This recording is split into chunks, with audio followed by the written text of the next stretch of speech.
Hey everyone. If you're having trouble reconciling your accounts in QuickBooks and it just won't match up, don't worry, I've got you. In this video, I'll show you fast step-by-step fixes to resolve reconciliation problems quickly. First, compare your bank statement with QuickBooks. Make sure your opening balance matches your previous reconciliation.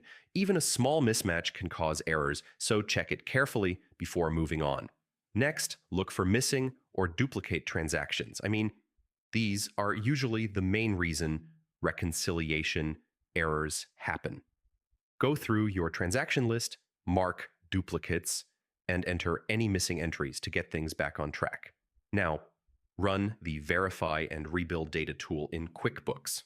So go to File, then Utilities, and click on Verify Data. If QuickBooks finds any issues, run Rebuild Data to fix them automatically. This step helps correct corrupted or inconsistent records that can block reconciliation. Check your account registers for errors. Make sure all deposits, payments, and transfers are entered correctly, and there are no missing amounts. Even a single incorrect entry can throw off your reconciliation. If needed, adjust or delete problematic transactions. Carefully fix entries that are wrong or duplicated because a small error can prevent the accounts from balancing. Make sure QuickBooks is updated to the latest version.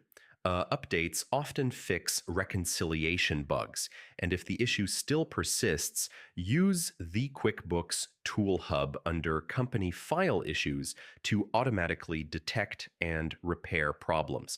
So yeah, those are the fastest ways to fix QuickBooks reconciliation problems. Just go step by step, and your accounts should balance correctly. And if this helped, don't forget to check out more QuickBooks tutorials for easy fixes and tips.